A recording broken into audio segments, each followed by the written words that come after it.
माँ होकर भी उसके लिए कुछ नहीं कर पाती हूँ। मेरी ही गलती है। 3 बेटियों को पैदा किया, अब बस पढ़ लिख जाएं, अपनी किस्मत खुद बनाएं। भगवान, मेरी बच्चियों की मदद करो। वक्त हर पल बदल रहा है और समाज में आते बदलाव और उसकी तरक्की को देखकर बहुत खुशी होती है। आज हमारे यान मंगल ग्रह तक पहुंच गए हैं। हम समुद्र की गहराइयों को नाप रहे हैं, लेकिन अफसोस कि हमारे समाज का एक हिस्सा ऐसा भी है जहां आज भी लड़के और लड़की में भेदभाव किया जाता है, और यही भेदभाव अक्सर समस्याओं और अपराधों को जन्म देता है। राठी परिवार एक भरा पूरा खुशहाल परिवार था, तो फिर आखिर ऐसा क्या हुआ था कि जैसे उनकी खुशियों को किसी की नजर लग गई हो। हेलो हेलो,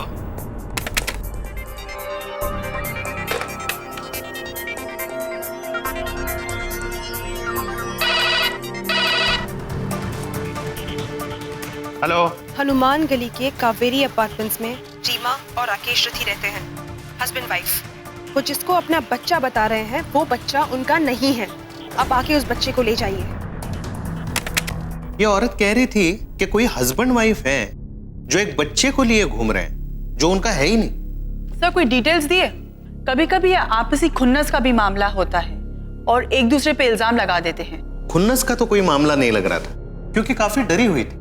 और वैसे भी आजकल ये बच्चों की किडनैपिंग, उनके शोषण के कई सारे मामले सामने आ रहे हैं, नजरअंदाज भी नहीं कर सकते। तुम एक काम करो जी, वहां चली जाओ, 2-4 सवाल पूछ लेना। वो है क्या मिलते का कोई इन्फॉर्मेशन निकलती है क्या? जी सर।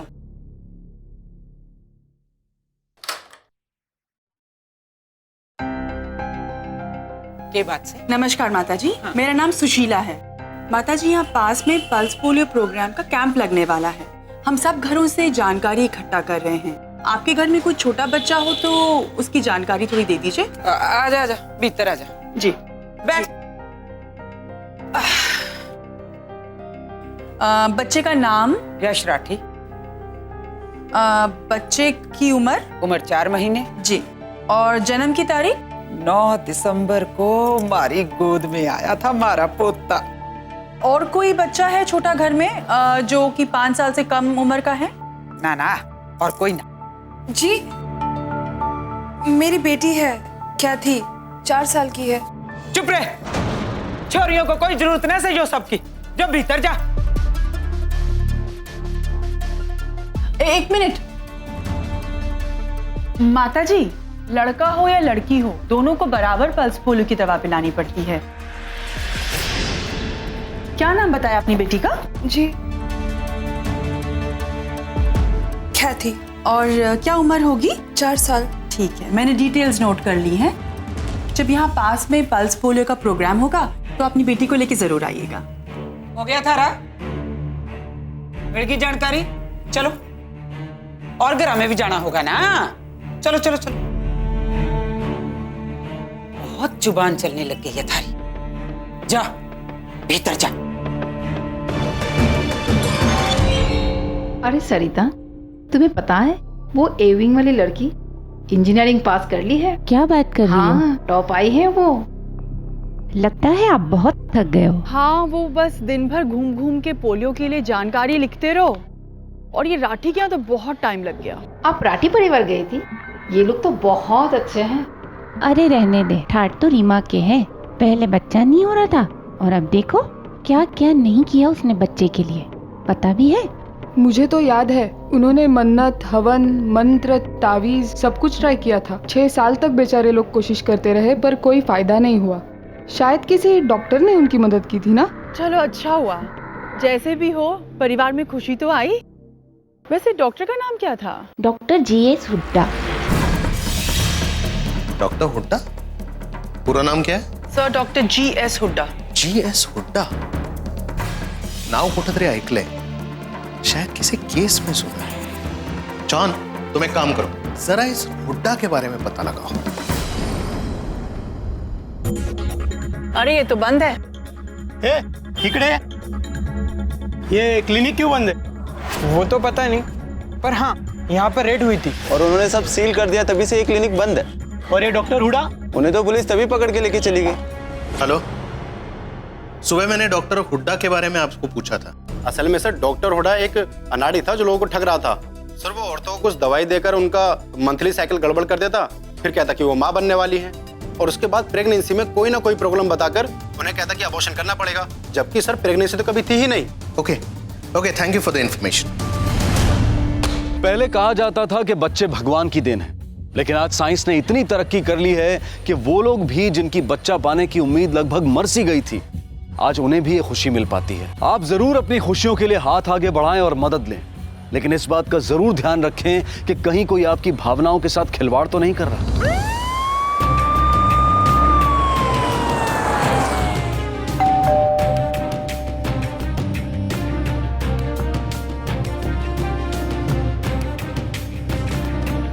इंस्पेक्टर साहब आप? राठी साहब आपसे कुछ बात करनी।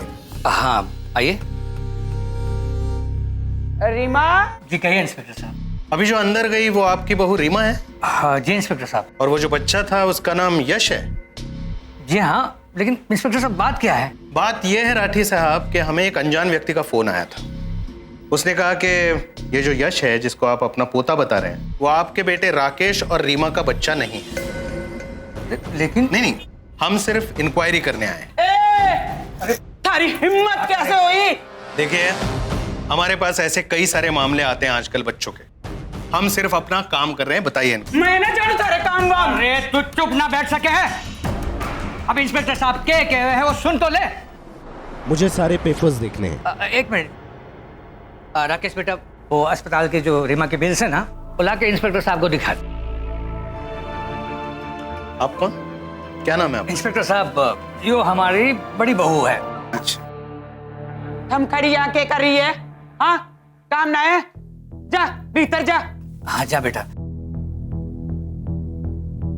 इंस्पेक्टर साहब ये रही फाइल। जी।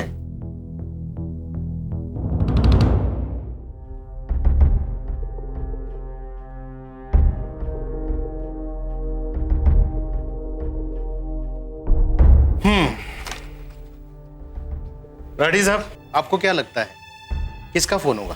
मतलब आपकी किसी से कोई दुश्मनी वगैरह? नहीं सर, हमारा कोई दुश्मन नहीं है। ठीक है, anyways thank you for your cooperation.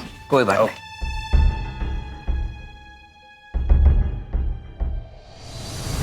हाँ, क्या लग रहा है? फोन कॉल झूठा है या राठी झूठ बोल रहा है? सर वैसे राठी के पेपर्स वगैरह तो सब बराबर हैं, पर शायद कोई फंसा रहा हो उन्हें। लेकिन एक बात तो पक्की है, डॉक्टर हुड्डा फ्रॉड था। इसका मतलब है उसके इलाज से डेफिनेटली रीमा मां नहीं बन सकती। तो फिर सर वैसे उनके घर का माहौल तो काफी अजीब था, पर प्रॉब्लम क्या थी ये कुछ समझ नहीं आया। मला पण वाटलं थोडंसं, दोनों बहुएं काफी डरी हुई थी। सास ससुर से डरती है शायद। सर वैसे आपको याद है वो राकेश राठी ने अपने को जो मेडिकल बिल्स और फाइल्स दिखाई थी, वो किसी आशा फर्टिलिटी एंड मैटरनिटी क्लिनिक की थी। क्यों ना हम वहां जाके कुछ पता करें, शायद हमें कुछ मिल जाए। यस, चलो। पता नहीं किसकी नजर लग गई है हमें। एक मुश्किल खत्म नहीं होती कि दूसरे पहले आके सर पे खड़ी हो जाती है। तुम ऐसा क्यों सोच रही तो फिर कैसा सोचूं? हमने कितनी पूजा की, कितनी मिन्नतें की भगवान से, क्या क्या नहीं किया राकेश। उसके बाद मुझे मेरा बेटा मिला है। पर राकेश, ऐसा फोन किया किसने होगा?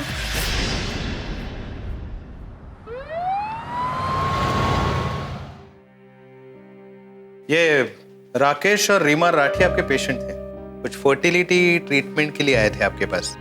कुछ उनके रिपोर्ट्स दिखाएंगे? सर कोई डेट याद है कब आए थे वो? एग्जैक्ट डेट तो पता नहीं, लेकिन उनका बेटा 3-4 महीने का है, तो उसके आसपास की कोई डेट होगी। सर इस साल की बिल फाइल दिखा देता हूँ मैं आपको।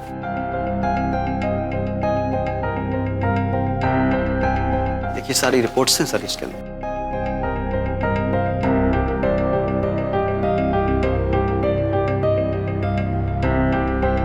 सब कुछ तो ठीक है। ठीक है, thank you so much. You're welcome, sir. सब पेपर्स बराबर थे, एकदम ऑर्डर में। एक मिनट, सिवाय एक चीज के। वो क्या सर? आओ। अरे सर आप वापस आ गए, कुछ छूट गया था सर? हाँ, वो जो रिपोर्ट्स तुमने दिखाए थे ना, वो जरा ठीक से चेक करने थे। जरा दिखाना दोबारा।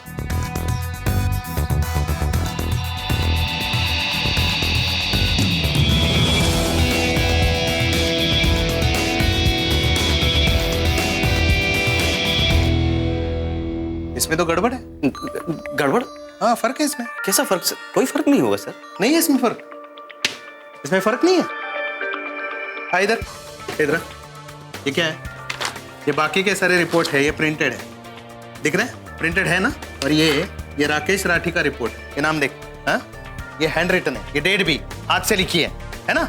ये फर्क नहीं है। और ये दोनों बिल, इनके नंबर सेम क्यों है? बता, सच सच बता, क्या जानता है राकेश राठी के बारे में? इंस्पेक्टर साहब, मैं बताता हूँ।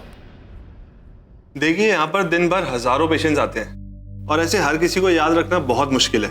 लेकिन हाँ, मुझे मिसेस रीमा राठी के बारे में बहुत कुछ याद है। आज से 2 साल पहले वो अपने पति और सास के साथ यहाँ पर आई थी। तो इलाज हो पाया उनका ठीक से? जो मैंने उनको टेस्ट कराने को कहे थे वो करवा कर आए थे मेरे पास।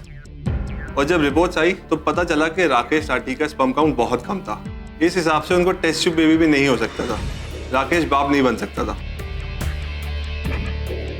उसके बाद वो लोग यहाँ पर फिर कभी नहीं आए।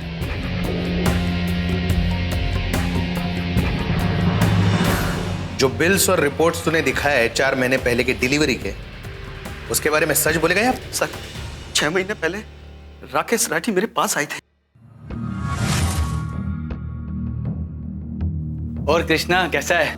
आप कैसे हैं? अरे मैं ठीक हूँ, बाप बनने वाला हूँ। मुबारक हो। अरे तेरे लिए मिठाई लाया हूँ। Thank you. कृष्णा, थोड़ी हेल्प चाहिए थी। कैसी हेल्प? अरे ये भी रख।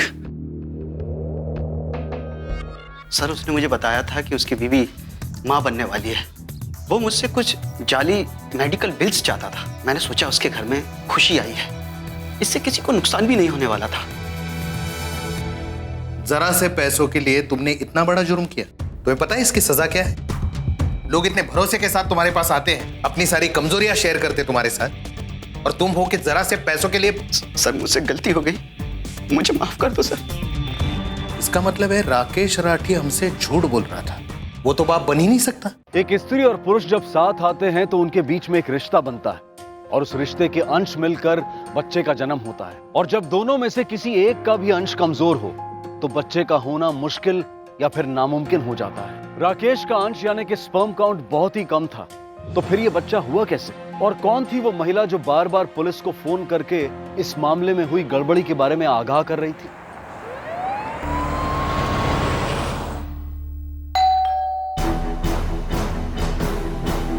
राकेश कहाँ है? राकेश को बुलाओ, उससे बात करनी है। हे भगवान, जो पुलिस वाले तो मुंह उठा के जब देखो चले आने हमारे घर में। जो पुलिस वाले तो हमारे परिवार के पीछे ही पड़ गए। हाँ, क्या चावे? पैसा चावे? तू रुक माँ, आज मैं इनसे बात करता हूँ। ये क्या तमाशा बना रखा आप लोगों ने?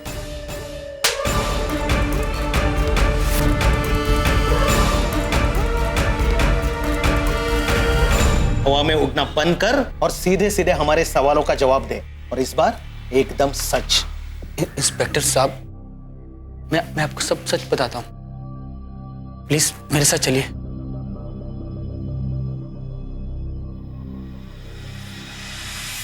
इंस्पेक्टर साहब, ये सच है कि यश मेरा बेटा नहीं है।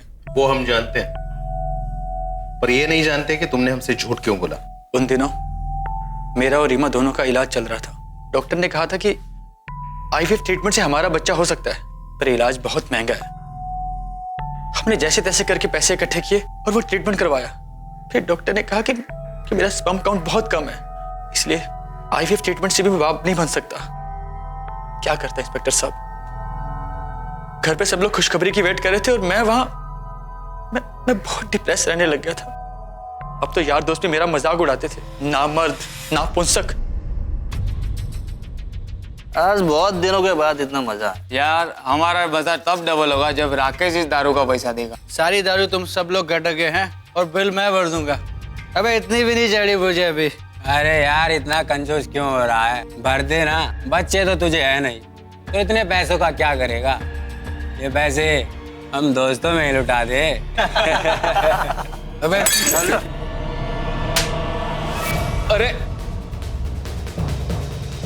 बाप तो बन नहीं सकता, तो सारा गुस्सा पूरी दुनिया पे उतारेगा। और हाँ, अपनी बीवी को माँ बनाना हो तो भेज देना हमारे पास। जो महिलाएं मां नहीं बन सकती हैं, जिन्हें समाज अक्सर बांझ कहकर उनका तिरस्कार करता है, उनसे ज्यादा दया का पात्र और कोई नहीं। लेकिन जो पुरुष पिता नहीं बन सकते हैं उनका जीवन भी कुछ कम कठिन नहीं है। पुरुष प्रधान समाज व्यवस्था में बच्चा होने की नैसर्गिक धारणा को पुरुष की मर्दानगी के साथ जोड़ा गया है और उन पुरुषों को भी समाज ने सिर्फ ताने ही दिए हैं। क्या मर्दानगी का अर्थ सिर्फ बच्चे पैदा करना है? एक पुरुष के लिए नामर्द कहलाना उतना ही तकलीफदेह है जितना कि एक महिला के लिए बांझ कहलाना। और इस दर्द, इस तकलीफ के लिए अगर कोई जिम्मेदार है तो वो है समाज की सोच। बड़ी बहू ने तो पहले ही छोरियों की लाइन खड़ी कर दी, अब ये दूसरी भी पोते का मुंह ना दिखा रही। मारे को तो लग गया कि जैसे भगवान ने मारी किस्मत ही मोड़ दी। बेटा, थारी अम्मा बूढ़ी हो गई है और कितना जिएगी। हाँ अम्मा, ऐसा क्यों बोल रही हो? सब ठीक हो जाएगा। नारे ना, अब मारे को कुछ ठीक होता ना दिखे है। अगर तू कुछ ठीक करना चाहे है ना अपनी अम्मा के लिए, तो एक काम कर, दूसरी शादी कर ले, बहू ले आ दूसरी। अम्मा, ये तुम क्या बोल रही हो? क्या मांगा थारे से? सिर्फ अपने लिए मांग रही हूँ, थारी खुशी ना सा इसमें। तुझे ना देखना अपने बेटे का मुंह। मान ले अपनी अम्मा की बात, छोरी मारी देखी हुई है, घनी सुंदर है।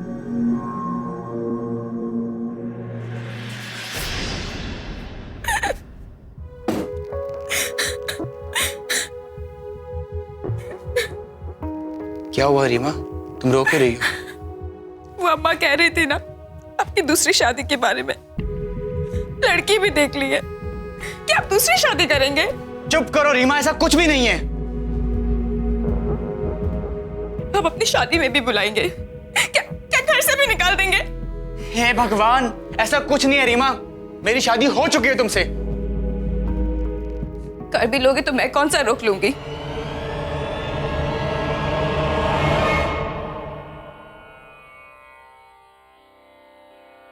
बाबा, बहुत कष्ट है, मदद करो हमारी।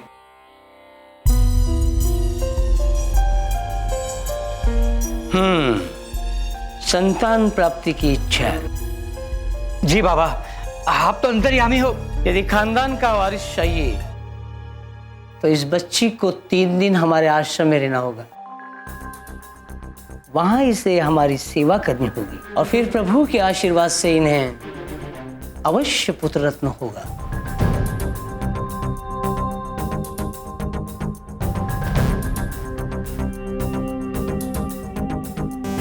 जी बाबा, आप जैसा कहेंगे हम वैसा ही करेंगे। बस बाबा, हमें आपके आशीर्वाद चाहिए।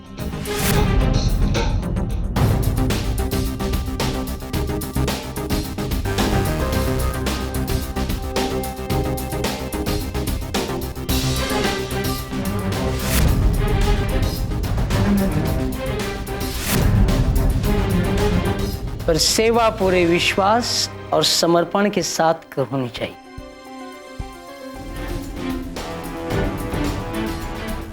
सेवा का मतलब समझती हो ना बच्चा? नहीं, मैं नहीं जाऊंगी कोई आश्रम, कोई सेवा करने के लिए। रीमा, कहा ना, नहीं होगा मुझसे ये सब।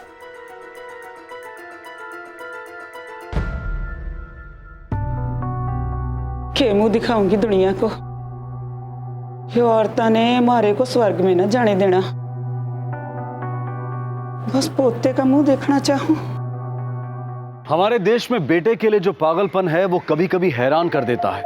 सिर्फ बेटा ही हमारे बुढ़ापे का सहारा है या हमारे वंश को आगे बढ़ा सकता है, ऐसी दकियानूसी सोच अच्छे खासे इंसान को भी बहका देती है, जिसका फायदा हर तरह के नीम हकीम और पाखंडी बाबा उठा लेते हैं। राठी परिवार में भी यही दबाव अब रीमा और राकेश पर भारी पड़ने लगा था और वो इस दबाव में कुछ ऐसा करने जा रहे थे जो पूरे परिवार के लिए खतरनाक साबित हो सकता था। रात दिन अम्मा के ताने रीमा को, कमरे में रीमा का रोते रहना और बाबूजी वो अलग से लगे हुए हैं।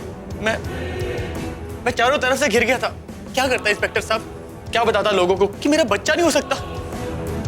फिर जब बिल्कुल बर्दाश्त के बाहर हो गया, लगा कि दिमाग फट जाएगा, आखिर में मैंने हिम्मत करके अम्मा को बता दिया। अम्मा सब ठीक तो है ना? ये ऐसे अपने छोरों से एक बात पूछनी थी। परिवार से बढ़ के कुछ होवे? अपनी अम्मा और बाबूजी की इज्जत करो हो? हाँ माँ। अगर अपनी अम्मा और बाबूजी की इज्जत करो हो ना, तो राठी खानदान को एक वारिस चाहिए। रवि छोरा यो थारे और रीमा के जिम्मे आया है। इस कुणबे को एक वारिस दे दो जल्दी। अम्मा ये तू क्या बोल रही है? परिवार में एक दूसरे का साथ देना पड़े है। अम्मा मैं समझ सकता हूँ जो तू कह रही है, मगर किस्मत के लिखे को तो हम नहीं बदल सकते, उसे तो हमें मानना ही होगा। थारे से ज्यादा दुनिया देखी है मन्ने, अब तू सिखाएगा मन्ने दुनियादारी। छोरों के बिना घर खाली होवे हैं, खंडर होवे हैं। छोरियां किस काम की? तो अपने घर चले जाना।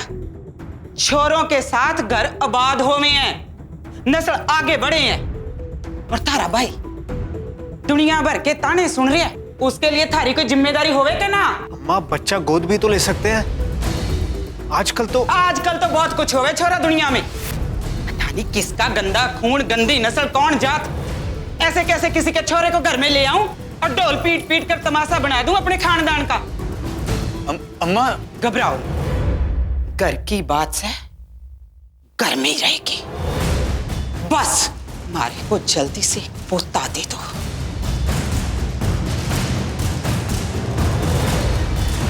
थारे आगे हाथ छोड़ो। और अंशु भी तो है।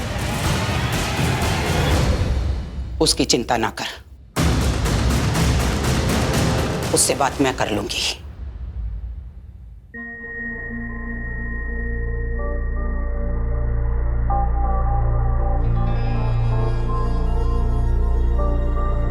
रीमा, हाँ मुझे तुमसे कुछ बात करनी है।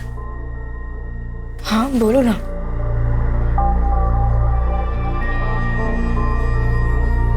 रीमा, मैं जो तुम्हें कहने जा रहा हूं, अगर तुम मान जाओ तो सब ठीक हो जाएगा।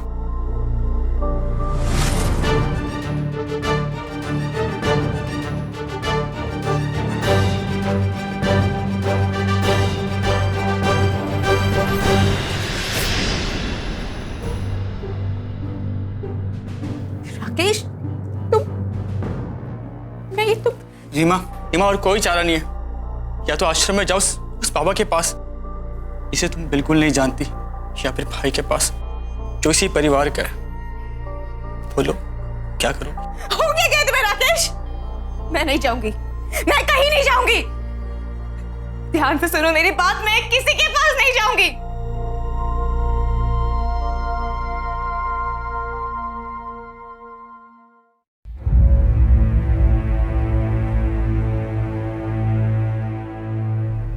के गुर्री है, एक बात याद रखना, यो बात किसी से मत बोलना। तो ये तीनों छोरियों के साथ घर से बाहर जाना पड़ेगा।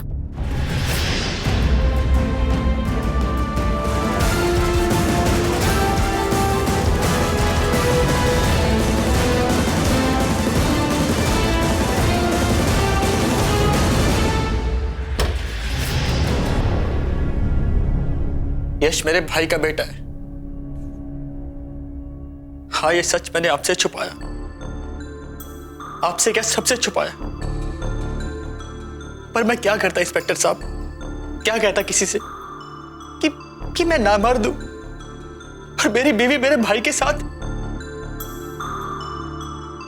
मैं बहुत मजबूर था इंस्पेक्टर साहब, कुछ नहीं कर पाया, चुपचाप परिवार के डिसीजन को मान लिया।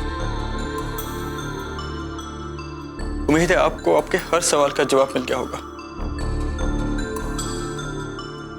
इंस्पेक्टर साहब, आपसे एक रिक्वेस्ट है, इस बात का जिक्र आप बाहर किसी से मत कीजिएगा। पहले ही शर्मिंदगी भरी जिंदगी जी रहा हूं। ठीक है मिस्टर राठी, अगर जरूरत पड़ी तो हम फिर आएंगे।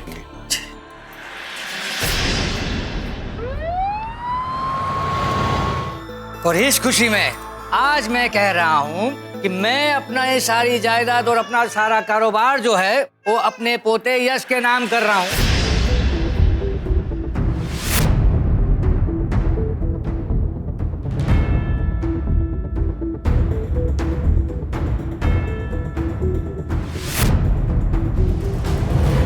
पिता की संपत्ति पर बेटे और बेटी दोनों का बराबर का हक है और कानून भी इस बात को मान्यता देता है।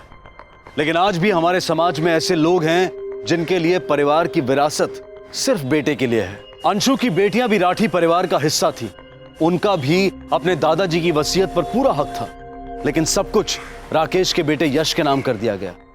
क्या यह अंशु और उसकी बेटियों के साथ अन्याय नहीं था? अक्सर हम भूल जाते हैं कि एक अन्याय दूसरे अन्याय को जन्म देता है और जिससे सिर्फ अपराध ही उभर कर आता है। सर, ये हमारे एरिया के खोए हुए बच्चों का डेटा है। पिछले 6 महीने में संख्या काफी बढ़ गई और सर ये लास्ट 6 मंथ्स की केस लिस्ट है, जिसमें से 11 केसेस अभी भी अनसॉल्व्ड है। और सर एक और बात, ये 4 केसेस हैं, दूसरे स्टेशंस ने हमसे हेल्प मांगी है।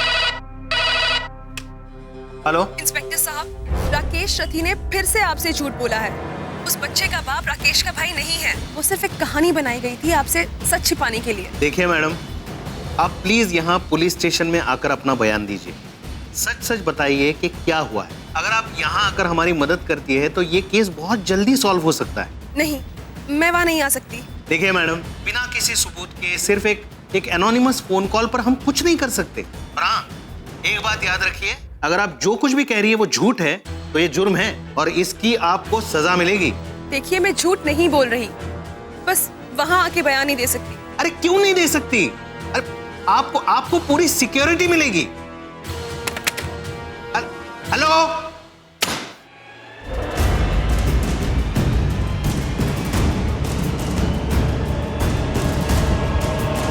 क्या हुआ सर? किसका फोन था? वही, ये राठी का बच्चा नहीं है, वही फोन कॉल। ये औरत एक तो सामने नहीं आना चाहती, हमें फोन घुमा देना तो बहुत आसान है सबके लिए। कभी कभी तो ना बुरा लगता है वो राकेश के लिए। हाँ सर, मुझे भी ना उनकी वो बड़ी बहू है अंशु, उसके लिए बहुत बुरा लगता है। 3 बेटियां हैं और घर में नौकरों से भी बदतर इज्जत। सर कहीं ऐसा तो नहीं ये जो हमें औरत बार बार फोन कर रही है वो अंशु है? हाँ सर, पॉसिबिलिटी तो है, क्योंकि अगर अंशु हमें फोन कर रही है तो फिर खबर तो पक्की है। हाँ, लेकिन जो भी औरत बात कर रही है वो काफी डरी हुई है, सामने भी नहीं आना चाहती। और वो जो बात कर रही है वो पूरे दावे के साथ कर रही है। पर अगर रवि इस बच्चे का बाप नहीं है तो फिर बच्चा किसका है? सर ये बच्चा चोरी का भी तो हो सकता है। हाँ, लेकिन राकेश जो कह रहा है वो भी तो सच हो सकता है। हाँ, लेकिन अगर डाउट मन में आया है तो क्रॉस चेक तो करना पड़ेगा। जॉन, तुम एक काम करो, यश की जो बर्थ डेट है उन पेपर्स में, उसके आसपास 2-3 दिनों में जहां से भी जो भी बच्चे गायब हुए हैं उन सबके डिटेल्स निकालो जल्दी। Right sir. जी सर, राकेश राठी। जी मैं हूँ। यहाँ साइन कर। Thank you.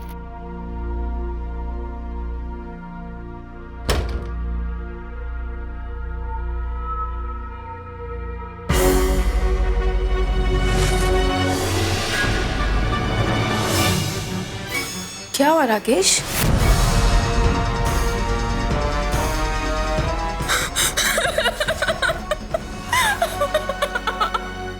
सर ये रहे डिटेल्स उन सभी केसेस के जो बच्चे आज से 7 महीने पहले गायब हुए थे। सर ये वो केसेस हैं जो सॉल्व हो गए थे और ये वो बच्चे हैं जिनकी बॉडीज हमें बाद में रिकवर हो गई थी। सर ये एक और केस है जो अनसॉल्व्ड है। तो इस केस के बारे में हमारे पास क्या इन्फॉर्मेशन है? सर ये बच्चा 7 महीने पहले कंस्ट्रक्शन साइट से गायब हुआ था। इसकी माँ वहाँ पे अंडर कंस्ट्रक्शन बिल्डिंग में काम कर रही थी और अपने बेटे को नीचे लिटा के रखा था।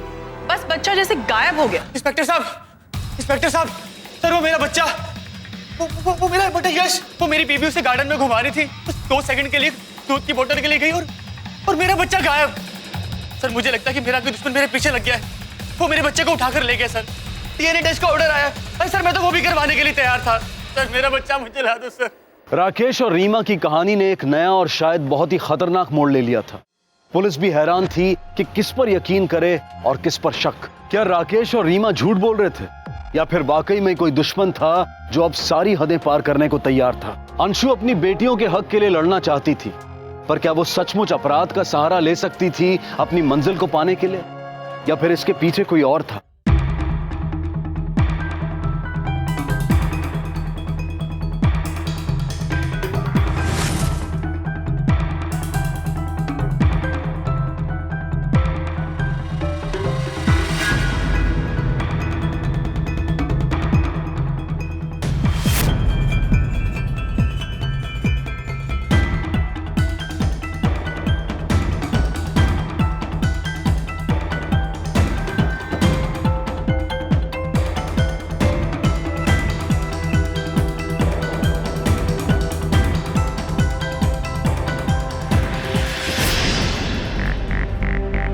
हाँ साहेब, एड्रेस भी सेंड कर दो तुम्हाला.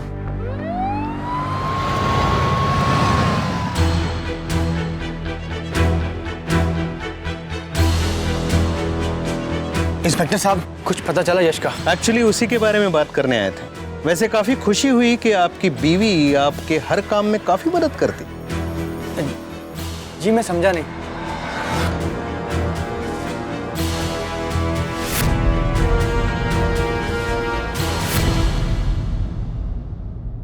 क्या करता इंस्पेक्टर साहब, कोई रास्ता बचा ही नहीं था. डीएनए टेस्ट का ऑर्डर देखकर मैं बहुत डर गया था, इसलिए अपने ही बच्चे का किडनैप हो गया. ये कह दिया आपसे. अपने बच्चे का? इंस्पेक्टर साहब, मैं आपको सब बताता हूँ सच सच. क्या हुआ? कोर्ट का ऑर्डर है, यश का डीएनए टेस्ट करवाना पड़ेगा. हे भगवान, ये कौन जे जो हमारे छोरे के पीछे ही पड़ गया? इसका इंतजाम करना ही पड़ेगा. अगर एक बार डीएनए टेस्ट हो गया तो सारी बात खुल जाएगी. अगर खुल भी जाएगी तो क्या हो गया? थारी पुलिस वालों से तो बात हो रखी है ना कि जो छोरो थारे भाई का है. अम्मा तो समझती क्यों नहीं है? ये छोरा भाई का नहीं है.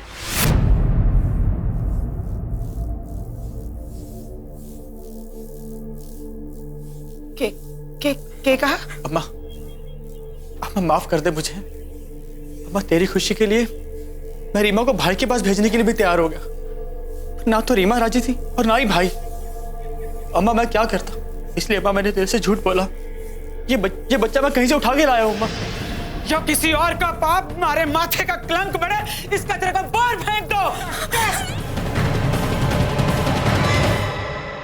डीएनए टेस्ट से पकड़े जाएंगे, इसलिए माँ ने कहा कि बच्चे को गायब कर दे.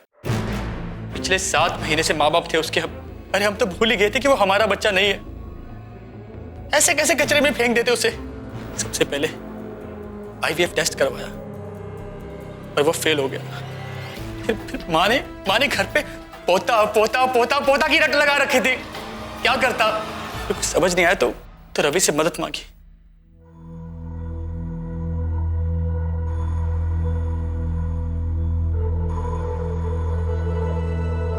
रीमा, मैं तुम्हारी हालत समझ सकता हूं.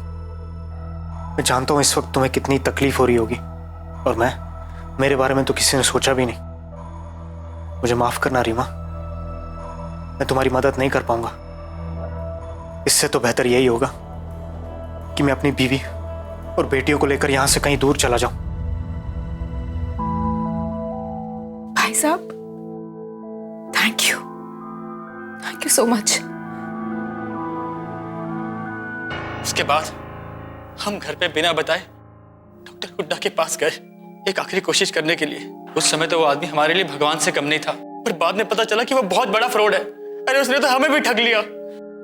कहा कि रीमा प्रेग्नेंट है, मां बनने वाली है, और कोई बच्चा नहीं था.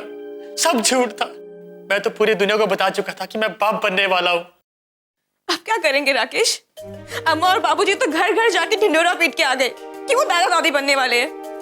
कुछ नहीं होगा. पर कल को जब सबको पता चलेगा कि मैं मां नहीं बनने वाली हूँ, तब क्या मुझे फिर से तुम्हारे भाई के पास या उस साधु बाबा के पास भेज दोगे? हाँ, बकवास बंद करो अपनी.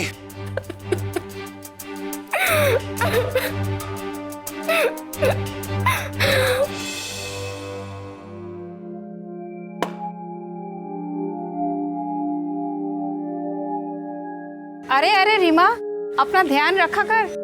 ऐसे में धीरे धीरे चलनी चाहिए, संभाल कर.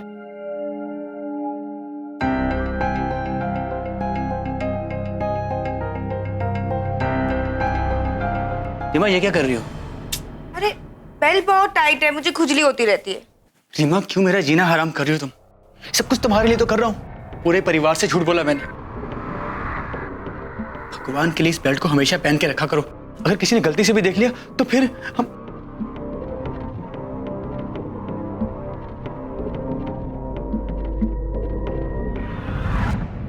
गलती का तो कुछ सवाल ही नहीं था इंस्पेक्टर साहब. हमने सब कुछ बहुत अच्छे से मैनेज किया था. रीमा को टाइम पर पनवल वाले हॉस्पिटल में एडमिट करवा दिया पेट दर्द के बहाने. वहां उसके माँ बाप का घर था, इसीलिए किसी को शक भी ना होता. आशा हॉस्पिटल के कृष्णा को मैं जानता था. उसको कुछ पैसे देकर मैंने फर्जी डिलीवरी बिल बनवा लिए ताकि डॉक्यूमेंट्स क्लियर रहे. बस मुझे एक बच्चा पैदा करना था. उसके लिए भी मैंने सोच लिया था।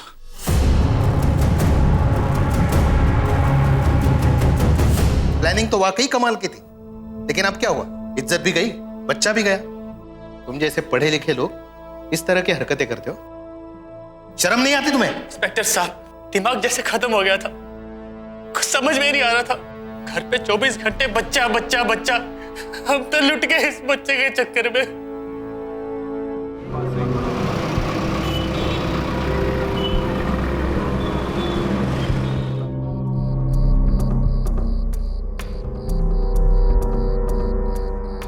कहाँ लेके जा रहा है? चलना, बहुत मजा आएगा। अरे हाँ ना।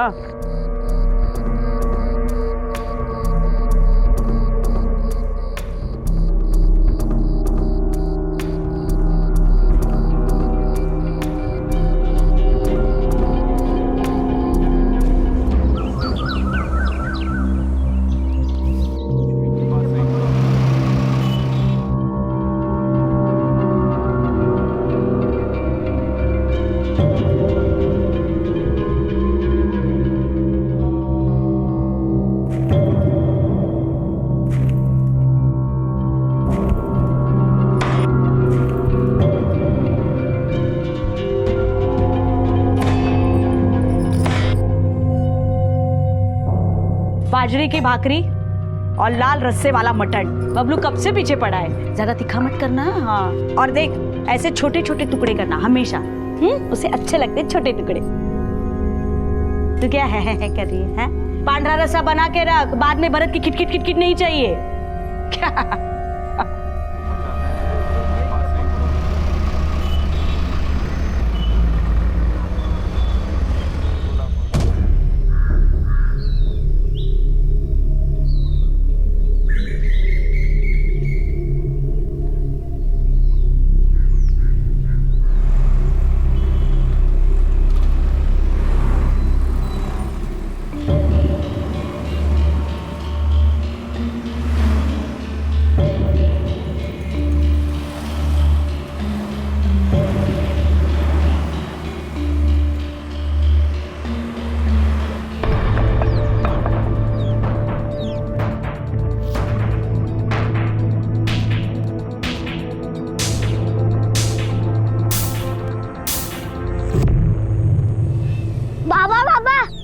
आजोबा है, साथ में मेहमान भी है, अभी रिक्शा से उतरे, मैंने देखा।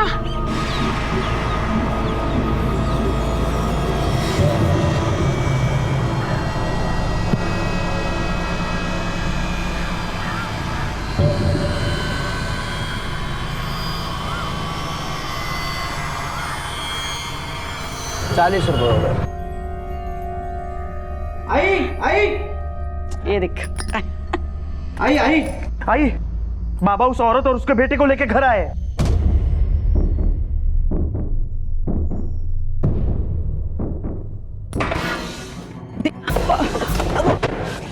आई, अगर तुमने अपनी उस सौतन को आज अंदर लिया ना तो देखना लाशें गिरेंगी।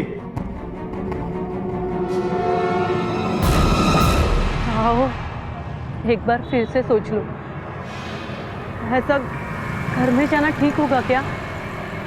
सब लोग क्या कहेंगे? मुझे बहुत डर लग रहा है। क्यों डर रही है तू? हाँ? अरे ये मेरा घर है, यहाँ मेरी बात कोई टालेगा नहीं।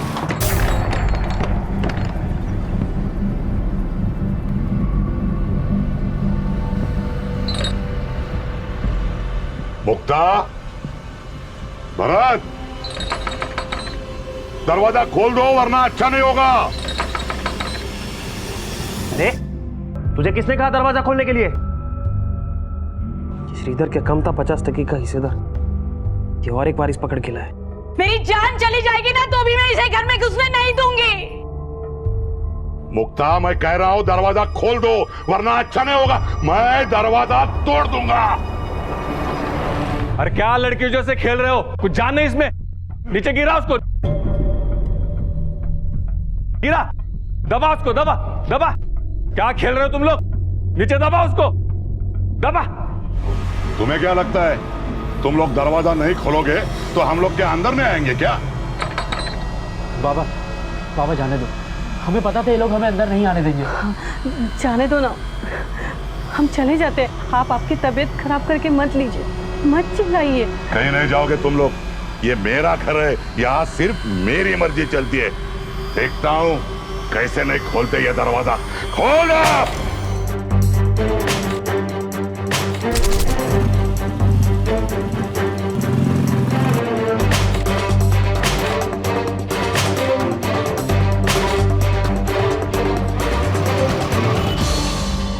बाबा बाबा जाने दीजिए। अरे कैसे जाने दो, आज तो ये दरवाजा मैं तोड़ के रखूंगा।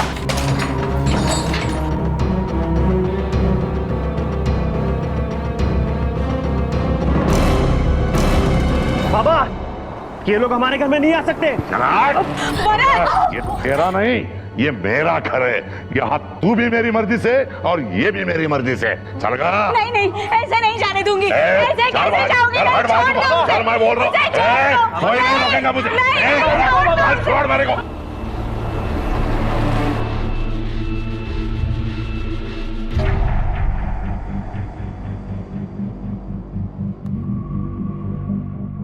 अरे अरे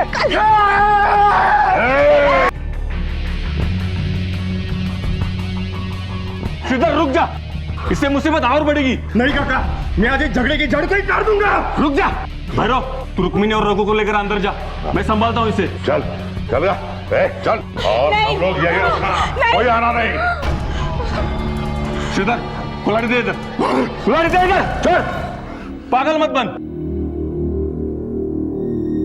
देखो तुम लोग चिंता मत करो, मैं भैरव के साथ बात करता हूँ, वो समझ जाएगा। नहीं काका, अगर वो समझते ना तो उनकी रकेल और नाजायज औलत को यहाँ नहीं लेके आते। उनको ना खुद की इज्जत की पड़ी है ना हमारी। चुप कर, गुस्से से बात और बढ़ेगी। इसके ऊपर हमें ठंडे दिमाग से सोचना नहीं सोचना है काका, नहीं सोचना है। मैं उन दोनों को यहाँ पे नहीं रहने दूंगा, मैं मार दूंगा उन दोनों को। ईंट पत्थर से खड़ी की गई 4 दीवारों से घर नहीं बनता, वो सिर्फ मकान होता, और उस मकान को घर बनाता है उसमें बसने वाला हंसता खेलता परिवार। एक ऐसा परिवार जो एक दूसरे से प्यार करता है, भरोसा करता है। कुछ समय पहले तक भैरव पहलवान के घर में यह सब था, लेकिन रुक्मणी और रघु को घर लाने के फैसले ने भैरव के घर की नींव को हिलाकर रख दिया था। प्यार और विश्वास की जगह नफरत और दुश्मनी ने ले ली थी। ऐसा लग रहा था कि मुक्ता और उसके बच्चे रुक्मणी और रघु को वहां से निकालने के लिए हर कोशिश करने को तैयार थे, और रुक्मणी को भी वहां पर रहने के लिए काफी कुछ बर्दाश्त करना पड़ रहा था।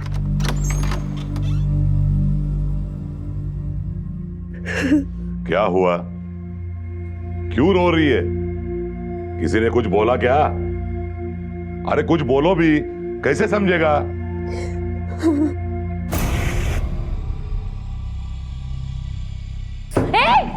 क्या कर रही है?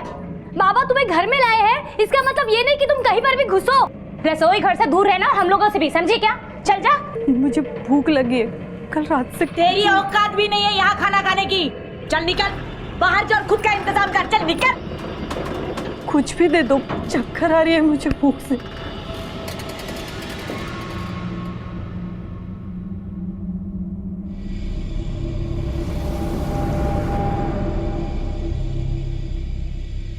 ले खा। ये तो बासी। हाँ तो पुरान पोली बना के खिलाती हूँ तुझे।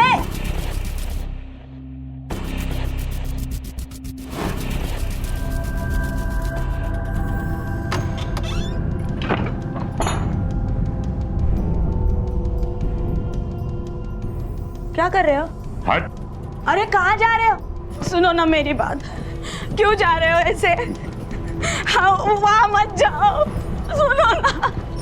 सुनो ना ऐसा क्यों कर रहे हो? तू क्या खड़ी है? चल अंदर, चल अंदर। सुनो ना, मत जाओ, मत जाओ।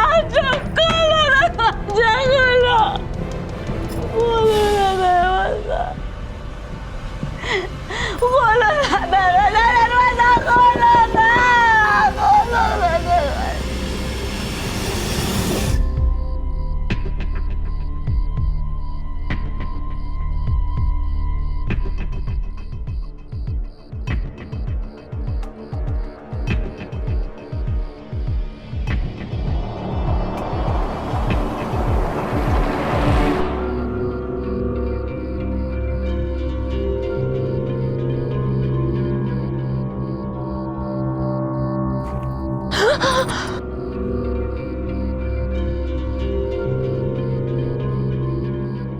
मुझे तड़पाने में बहुत मजा आता है ना।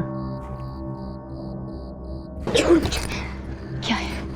क्यों बुलाया तूने मुझे यहाँ? देख अगर तू सोच रहा है कि मैं यही सोच रहा हूँ कि मुझे मेरे बाप का घर और तू दोनों साथ में मिल गए।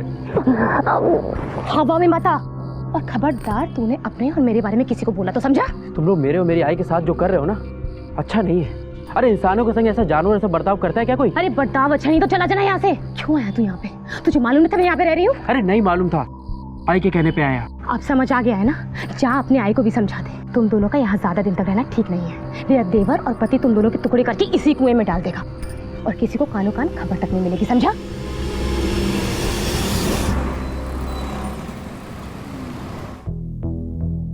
देखो, तुम्हें उस औरत से कोई खतरा नहीं, लेकिन उसके बेटे से खतरा है। भैरव जी से उनका खून का रिश्ता है और वो प्रॉपर्टी का हिस्सा मांग सकते हैं। अरे ऐसे कैसे उसका हिस्सा है सर? मेरे बाबा ने तो अब तक उस औरत से शादी भी नहीं की है। पर वो भैरव की औलाद है, कर सकते हैं ना साबित। हुआ ना वारिस, कोर्ट उसके हक में ही फैसला दे सकती है। बात कोर्ट तक जाएगी ही नहीं, मैं उसके पहले उसको मार दूंगा।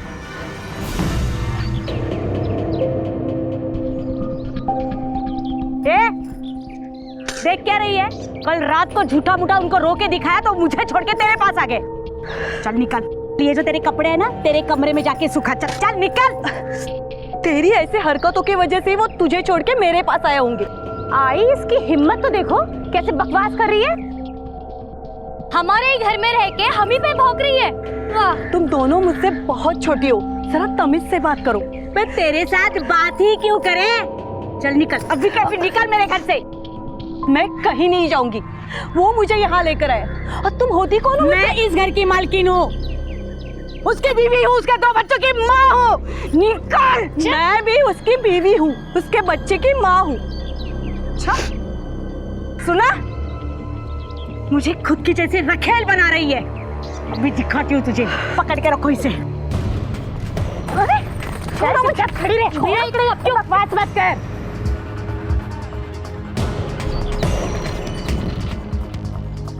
खड़ी रह चुपचाप, बकवास मत कर। सोड दो मला। आली कशाला इकडे? ये क्या करी है? देख अभी। अरे क्या कर रही हो? कपड़ों पे। अरे क्या करी? छोड़ मुझे। छोड़ छोड़ो मुझे।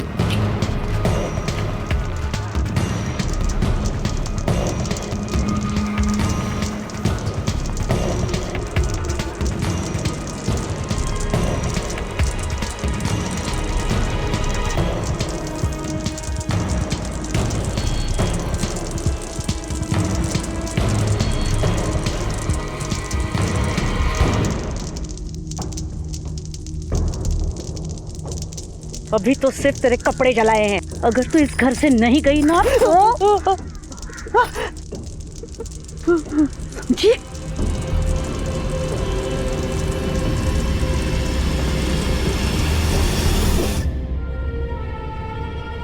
आई ये क्या कर रही है? हम अब यहाँ नहीं रहेंगे। आई भागना बेवकूफी है।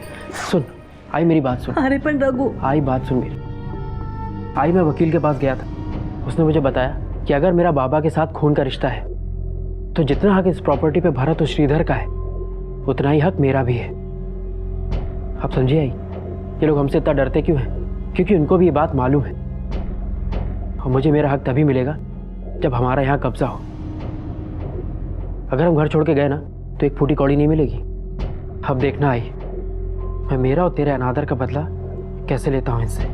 जान का खतरा होने के बावजूद भी रघु और रुक्मणी ने भैरव पहलवान का घर नहीं छोड़ा, क्योंकि अब वो जान चुके थे कि जायदाद में उनका भी हिस्सा है और अगर उन्होंने वो घर छोड़ दिया तो हो सकता है कि उन्हें वो हिस्सा ना मिले। भैरव के अलावा उन दोनों को वहां पर कोई नहीं देखना चाहता था। हालात बद से बदतर हो गए थे, झगड़े अब षड्यंत्र की शक्ल लेने लगे थे और फिर एक दिन एक ऐसी घटना घटी जिसके बारे में शायद किसी ने भी नहीं सोचा होगा।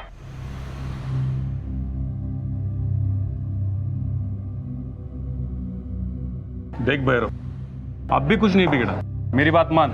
रुक्मिणी और रघु को कहीं दूर और जगह रख ले। शुरू से ही दूर थे, अब उन्हें घर लाया। विवाह, रुक्मिणी मेरी पत्नी है और रघु वो तो मेरा खून है, बेटा है मेरा। अब मैं उन्हें अपने से दूर नहीं रख सकता।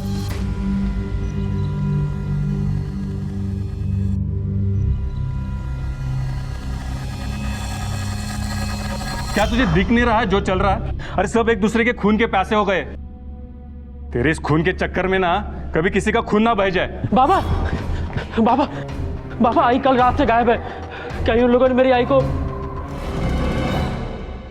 सबसे आखिरी बार किसने देखा था उन्हें? साहब, वो रोज शाम को मंदिर जाती थी। कल भी मैंने उनको मंदिर जाते वक्त देखा, लेकिन उसके बाद तो नहीं देखा। कहाँ गई होगी, कोई अंदाजा? गई होगी काशी यात्रा पे। साहब झूठ बोल रहे हैं ये लोग। जब से बाबा हमें यहाँ लेके आए, इन लोगों ने हमारा जीना हराम कर दिया है। अरे नहीं चाहिए हमें कुछ भी, मेरी आई वापस कर दो बस। साहब मुझे लगता है इन्होंने मेरी आई को मार दिया है। किस बिना पर ये इल्जाम लगा रहे हो तुम? क्या बात है? साहब 2 दिन पहले मैंने इनकी बातें सुनी थी। आई 10 दिन से ज्यादा हो गए उन लोग को यहाँ आए, और ये लोग हैं कि जाने का नाम ही नहीं ले रहे। तुम जाने की बात कर रही हो, वो तो कुछ और ही सोच रहे हैं। क्या क्या सोच रहे हैं वो लोग? वकील से भी मिलकर आए हैं, रघु और उसकी माँ। आई दोनों सलाह कर रहे थे कि घर में कब्जा करके हिस्सा मांगेंगे, और वकील ने कहा कि रघु भी वारिस है। उन दोनों को तो घर की धूल भी ना ले जाने दूं मैं। हिस्सा मांग के तो देखे, जहर दूंगी, दोनों को मार डालूंगी और पीछे वाले कुएं में फेंक दूंगी। सर, रुक्मिणी के बेटे रघु को परिवार पर शक है। उसका कहना है कि परिवार वालों ने उसे गायब किया। रुक्मिणी को गायब हुए अभी 2 दिन भी नहीं हुए हैं। हो सकता है कहीं चली गई हो किसी रिश्तेदार के पास। उसके फोन का स्टेटस क्या है? सर, फोन स्विच ऑफ आ रहा है। उसके फोन की लास्ट लोकेशन पता करो और उसकी फोटो आसपास के सारे पुलिस स्टेशन में भेज दो। Okay sir.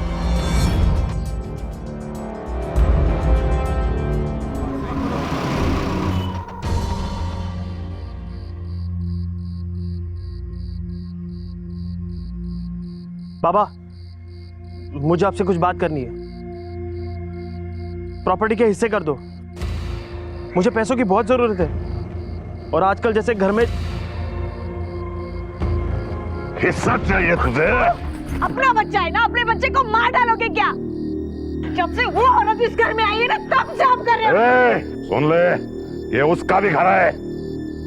अब तो मुझे भी ये लग रहा है कि तुम लोगों ने उसे मार दिया है। अब तक तो नहीं किया है, पर अगर वो लोग हमारी बर्बादी के बारे में सोचेंगे ना, तो उन दोनों माँ बेटों को गायब कर दूंगा, चाहे मुझे फांसी क्यों ना हो जाए। माँ बेटों को गायब कर देगा तो? मैं समझाती हूँ, चल ना। मुझे पैसे चाहिए। नहीं, चल। पैसों की जरूरत है। अरे चल तू।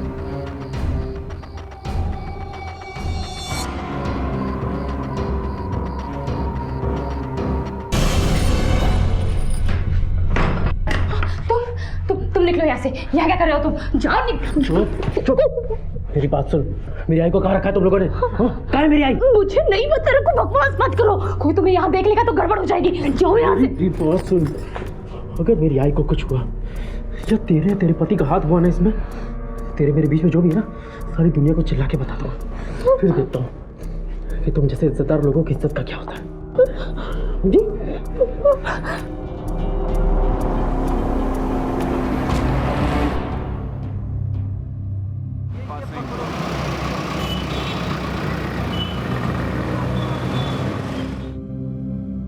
चिंता मत कर, मैंने अपने पट्टों को रुक्मिणी को ढूंढने के काम पे लगाया है।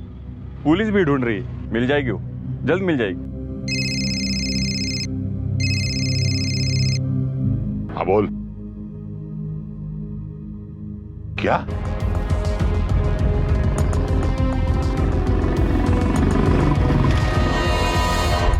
क्या हुआ था आपके साथ, कुछ याद है? हाँ सब, उस दिन मैं मंदिर से वापस आ रही थी, मेरा फ़ोन बज गया। किसी ने मुझे फ़ोन पे बताया कि रघु का रंकाले के पास एक्सीडेंट हो गया है। मैंने उससे उसका नाम पूछा तो उसने नाम बिना बताए फ़ोन काट दिया। मैं बहुत डर गई थी साहब। मैं रंकाले की तरफ भागी। मैं वहाँ से जा ही रही थी कि रघु, रघु, रघु।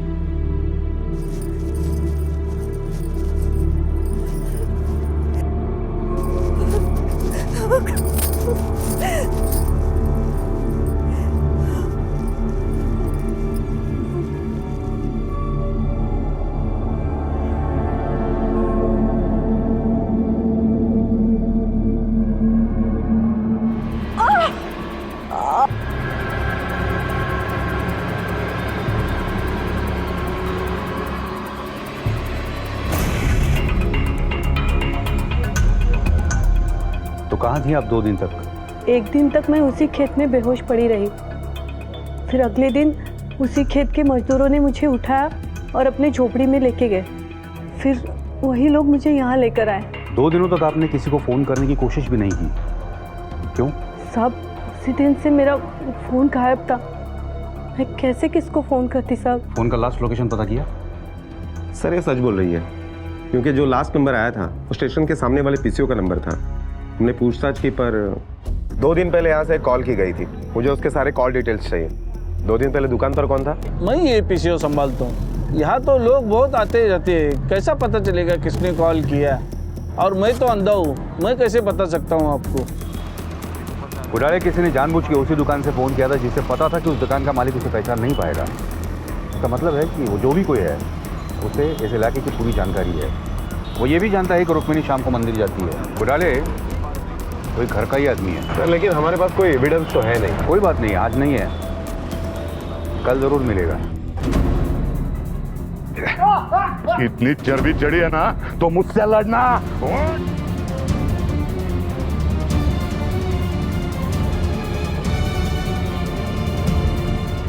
अरे कुत्ती का आखड़ा बना दिया है क्या घर को? अरे चल उठ, बहुत चर्बी है ना तुझमें।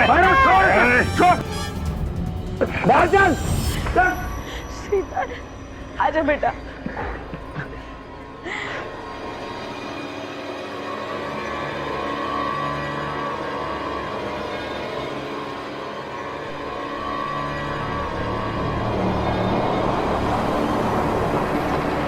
भैरव का घर अखाड़ा बन गया था। पहली बीवी और बेटे, दूसरी बीवी और बेटा, सब एक दूसरे के खून के प्यासे थे। रघु अपने अपमान के बदले के साथ साथ जायदाद में अपना हिस्सा भी लेना चाहता था, जो यहां से निकल जाने के बाद मिलना मुश्किल था। भैरव के लिए सभी अपने थे, लेकिन उसके ये अपने एक दूसरे की जान लेना चाहते थे। ये देखकर भैरव के सर पर दुखों का पहाड़ टूट पड़ा था। उसे समझ में आ गया था कि यहाँ पर रघु और रुक्मिणी की जान को खतरा है।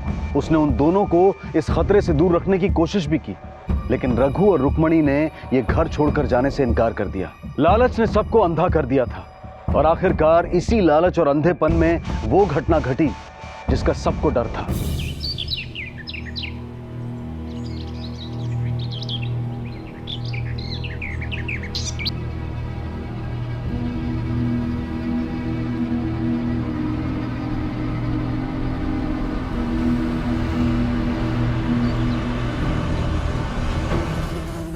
सर ये तो भैरव पहलवान का बेटा है। कुछ मिला इसके आसपास? नहीं सर, मोबाइल पर्स वगैरह सब गायब है। शिंदे सर, इसका पंचनामा करो और बॉडी पोस्टमार्टम के लिए भेज दो। और आसपास के लोगों से पूछताछ करो, किसी ने शायद कुछ देखा हो। ओके। 4 दिन से तुम्हारा बेटा गायब था, तो तुमने मिसिंग कंप्लेंट क्यों नहीं दर्ज करवाई? क्या है ना साहब, रघु तो 4 दिन इधर तो 4 दिन कहीं बाहर रहता था। यही चलता था उसका। छोटे मोटे ठेके उठाता था, तो कभी आता था कभी जाता था। आज नहीं तो कल उसके साथ ये होना ही था। घर के बाहर भी काफी लफड़े थे साहब उसके। मतलब घर में भी लफड़े थे उसके? किसके साथ?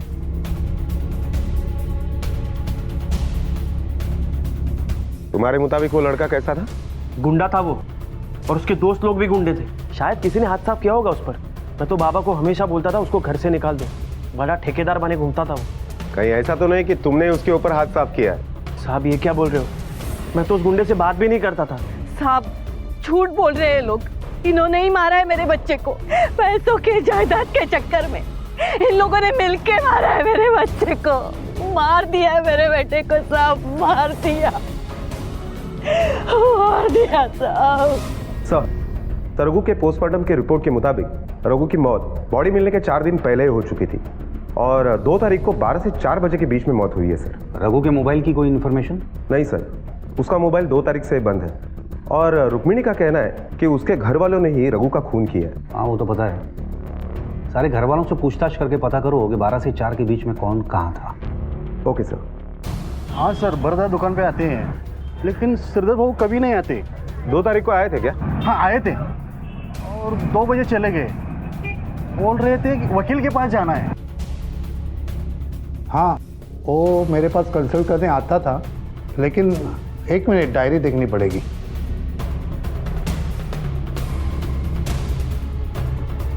हाँ, लेकिन 2 तारीख को नहीं आए थे। चल बता, 2 तारीख को 2 बजे कहाँ था तू? साहब मेरी वकील के साथ अपॉइंटमेंट थी, मैं वहीं पे गया था। अब सच बता, तेरे वकील को पूछा था, तू वहां नहीं था। कहाँ था तू? साहब मैं वो बारी में तमाशा देखने गया था। चाहे तो वहाँ के मैनेजर को पूछ लो साहब। तो पहले झूठ क्यों बोला? साहब वो बीवी को अच्छा नहीं लगता मैं तमाशा देखने जाता हूँ, इसीलिए झूठ बोला। अब सच बता, रघु को किसने मारा? साहब वो श्रीधर ने मारा है उसको। तेरे कैसे मालूम? सब क्योंकि मैंने उसकी बीवी को और रघु को साथ में देख लिया था।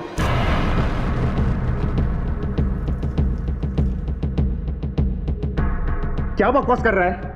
बकवास नहीं कर रहा हूँ, जो देखा वही बता रहा हूँ। और यहाँ मेरा गिरेबान पकड़ने से क्या होगा? हाँ, अगर करना ही है तो उस रघु का जाके कुछ कर। मैं अब उसकी गर्दन धड़ से अलग कर दूंगा। क्या बोला था तूने भरत को? गर्दन काट देगा तू रघु की? मार दिया ना तूने उसे? इस बात का दुख है कि मैंने उसे नहीं काट दिया, उसके पहले किसी और ने उसको मार दिया। सब मेरे घर पे मेरी बीवी के साथ वो तड़पा के मारने वाला था साहब। मैं उसको देख, खुदों के सच बताते नहीं तो अपने तरीके से निकालना हमें भी आता है। साहब सच बोल रहा हूँ साहब, सच में मैंने कुछ नहीं किया। अब मैं घर पे ही था साहब, आप चाहे तो किसी से भी पूछ लो।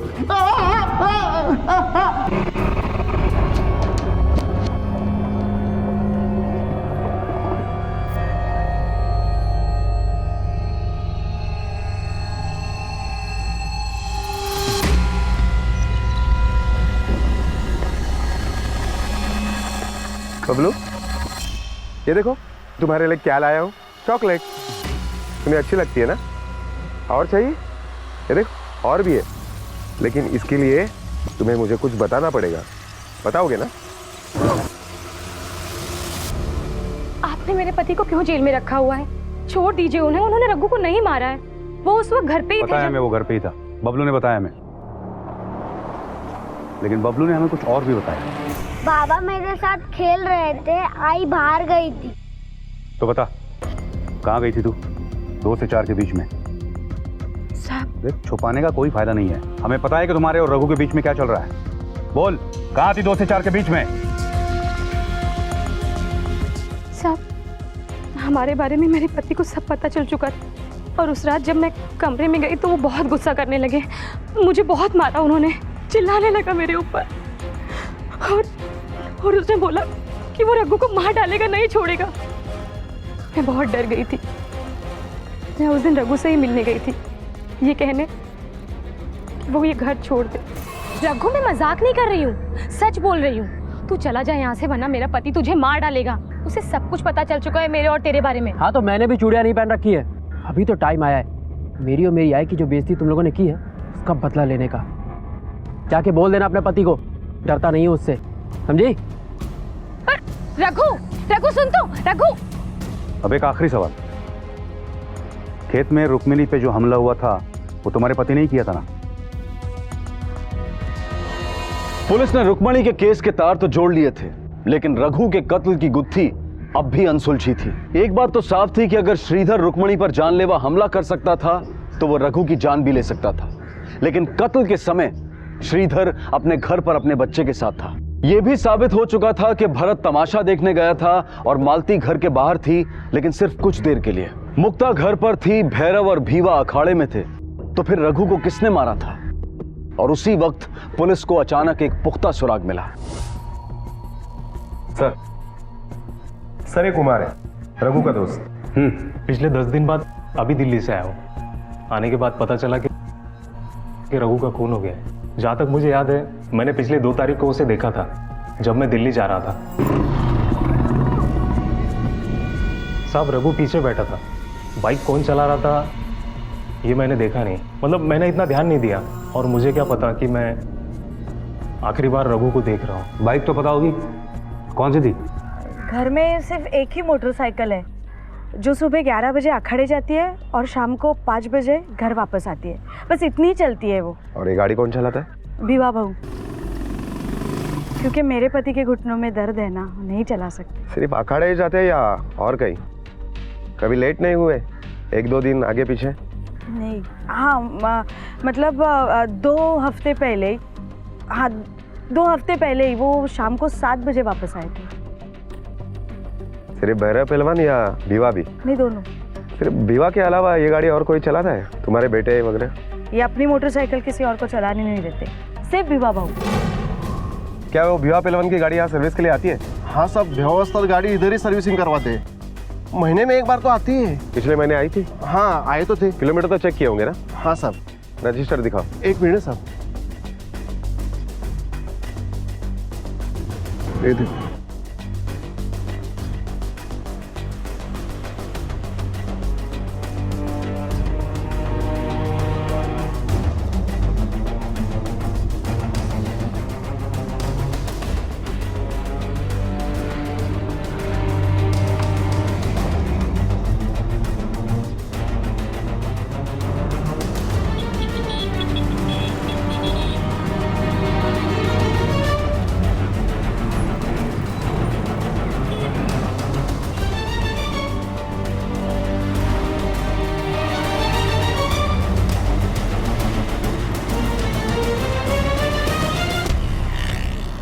अखाड़े से घर की दूरी है 12 किलोमीटर और शनिवार रविवार को छोड़ के महीने के हर दिन वो अखाड़े जाता है।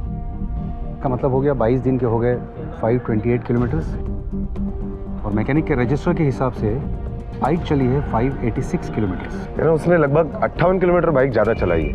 और रघु की लाश अखाड़े से कितनी दूर पाई गई? 29 किलोमीटर सर। और बाइक चलाता है भीवा।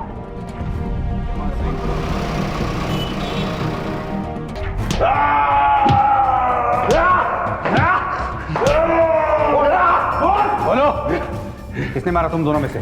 बोलना शुरू करो। देखो इंस्पेक्टर साहब, ऐसे आप जबरदस्ती हमसे कुछ भी नहीं बुलवा सकते।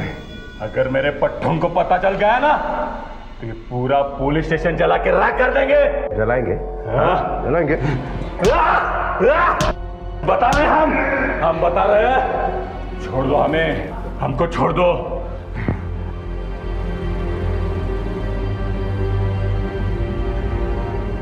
ये दादागिरी नहीं चलेगी, नहीं चलेगी, नहीं चलेगी। हमारे उस्ताद को छोड़ दो, छोड़ दो। क्या चल रहा है ये सब? अगर हमारे उस्ताद को आपने उंगली भी लगाई तो ये पुलिस स्टेशन जलाकर राख कर देंगे। देखो, आप लोग जो समझ रहे हो वैसा कुछ भी नहीं है। ये सिर्फ एक रूटीन पूछताछ है। अच्छा अंड्रे,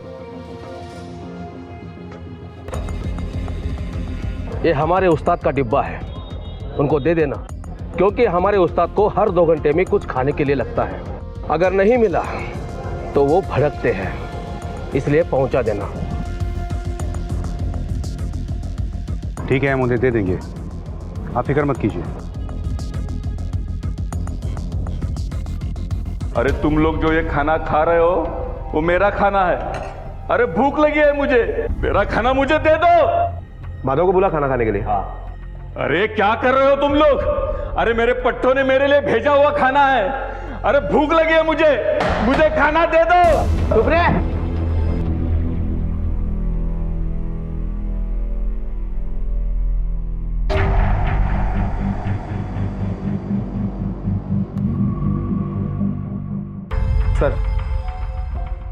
सर 12 घंटे हो गए, दोनों को कुछ खाने को नहीं दिया है। भैरव अभी भी शांत है, लेकिन भीवा चिल्ला रहा है खाना खाने के लिए। चिल्लाने दे।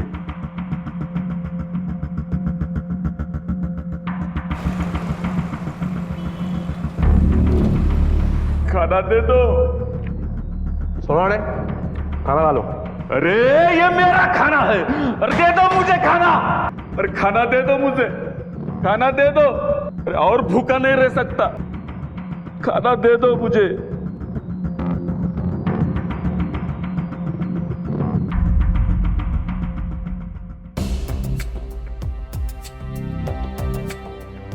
सर दोनों को भूखा रखे लगभग 24 घंटे हो गए। विवाह अब भी कुछ कह नहीं रहा है सिवाय खाना मांगने के। अब अगली चाल चलो, उससे वो बच नहीं सकता। Okay sir.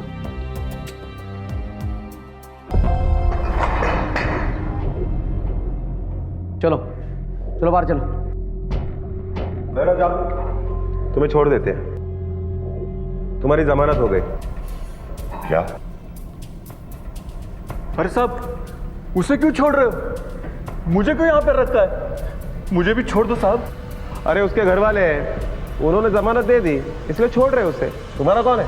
तुम सुनो यहीं पर भूखे, और 2 दिन तक तुम्हें खाना नहीं मिलेगा। अरे भैरव कुछ खाएगा? अरे भैरव के लिए कुछ लेके आओ। अरे साहब मैं बता दो खून किसने किया है साहब, मुझे खाना दे दो।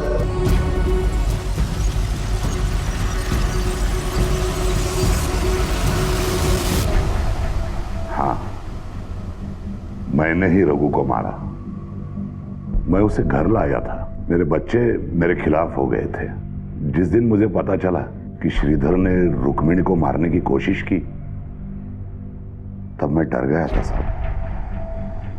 अगर मैं रघु को नहीं मारता तो भरत या श्रीधर उसे मार देते।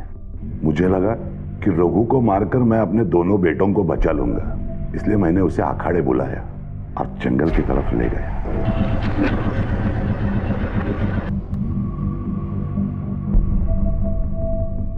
रघु। हाँ बाबा। वो देख जामुन का पेड़, डायबिटीज के लिए अच्छा होता है। तेरी आई के लिए लेके जाएंगे। तू एक काम कर, तू जामुन तोड़, जब तक मैं एक गाड़ी लगा कर आता हूं। ठीक है बाबा।